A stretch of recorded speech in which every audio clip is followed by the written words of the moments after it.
Okay guys, craft fur. Craft fur minnow, real easy, real simple, really cool.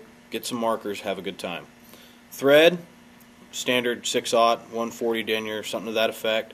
Hook, small circle hook, J hook, something with a real short shank. As you can see, that's a pretty short shank. I think this is like a size 8, something to that effect, J hook. So here we go. Start the thread right behind the eye. We're going to go straight to the back of the hook shank, right there, about even with the barb-ish, somewhere right behind it. Craft fur. We're going to take a nice tuft.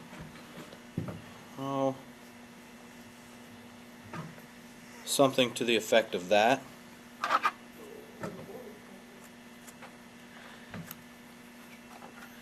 I'm going to trim it off. I'm going to hold it right here, then I'm going to flick it just like this, just to kind of get all that little short scraggly stuff out of there. And as you can see, it's going everywhere. By the way, you're welcome, Bob. Get all that out of there, trim it off nice and straight, lay it in one time over the top, cinch it, give it a few turns just to get it all nice and tight and held in there. Cover this up. We're not worried about this. We're going to cover all that up here in just a second. Come back. Tail looks good. Okay, here's where it gets even easier. We're going to take this, pull out some thread, make a dubbing loop, go around it once. That locks your dubbing loop nice and tight together. Now, just bring your thread back to the front of the hook, right at the eye. I use a shepherd's hook. I'm old school. It's just what I use. It's what I've always used. It works for me. Use whatever works for you. Now we're just going to get about enough craft fur to fill that dubbing loop. We want it to be not horribly full, but to look nice, because we're going to cover the rest of the hook shank. You want about 2 inches worth of the craft fur, 1/4 inch wide or so, something to that effect. Trim some out.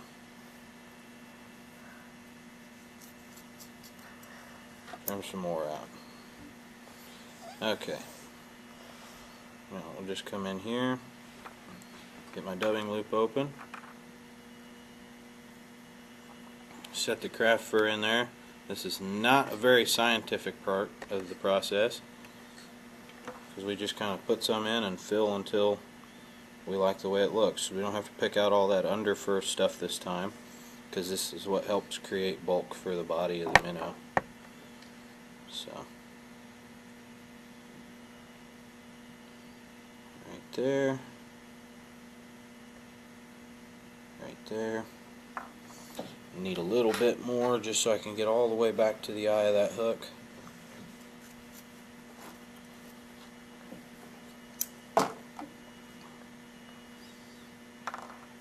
Probably a little much, but we'll figure it out.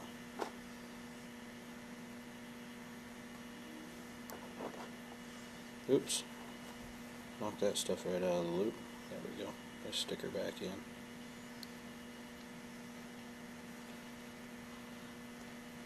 There we go. Slide all that stuff around, get her back up there. Looks like that. Now, here's a trick. Pinch your thread right there at right where the craft fur starts, and then spin your dubbing loop twister. And spin it a bunch. Get it really twisted up nicely. Kind of kinked up. Bound up, way too overspun. I can't remember where I saw this trick, but I found it somewhere on the internet one time, and I thought, wow, that's pretty handy. And it is. But you just twist this thread up till it's real nice, and see how it's kind of kinked up there? Okay, now we're just going to put a fair amount of tension on it and let go. There you go. See how that spun out like that? And it's not hardly tangled in there at all. There's a little bit of tangle because this stuff's so fine, but then all you gotta do is just kind of pick it out a little bit. I use my dubbing loop twister, or not my dubbing loop twister, my whip finisher, just the hook end of my whip finisher. Just gently pick it out a little bit. Okay, now we're just going to wrap this up the hook shank like we would a rabbit strip or something to that effect, pulling it back as we go. Nice and easy. Real simple. Ouch. Hooks are sharp.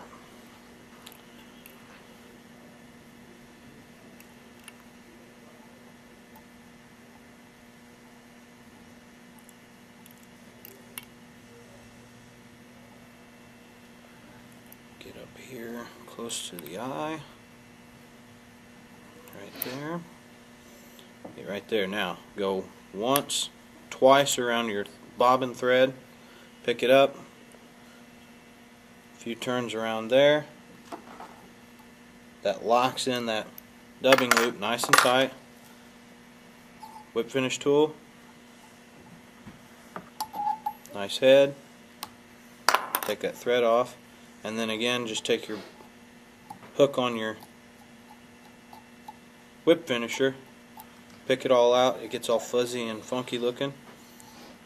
Then you can just kind of push it back gently like that, and you get a nice little baitfish profile, just like that.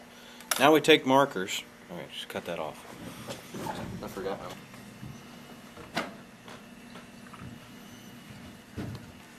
Okay, now we're going to color it. This is the easy part, guys. This is just a dark green marker, Sharpie, Prismacolor, whatever you've got, whatever you can find. We're going to stripe the back. I tied this in green thread because I want to make a little baby bass pattern.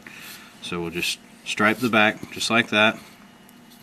Okay, I'll flip it over, do the exact same thing to the other side. Just stripe the back of it. Real simple. Get it colored decent. There we go. Put that on. Now take a brown one. This is a dark brown. Take the fine end and I stripe it right here, just a tiny little bit underneath the green. Go to this other side, do the exact same thing, a tiny little bit underneath the green. I'll take some of these eyes here. I can get them out of the bag. And some Zap-A-Gap gel.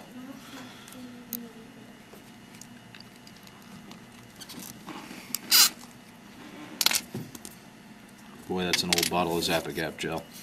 Take this eye, pop it off of here, go to the back of it, get a little bit of gel coming out here, put me a little bead of gel on the back of that eye, just like that. Figure out where I want it on my hook, on my fly, then just set her down on there, just like that. Stick it to my finger. We use the gel because it doesn't run so bad, so it sticks a little better to the fly and not so much to your finger. Push it on, and then you can take and just kind of gently stroke everything back. Get it all together. You can take a little bit of red and color the throat right here. You can give it a little trim. This one needs a tiny bit of a trim, but not much of one. But that's it, basically. You do the same thing on the other side, but that's it.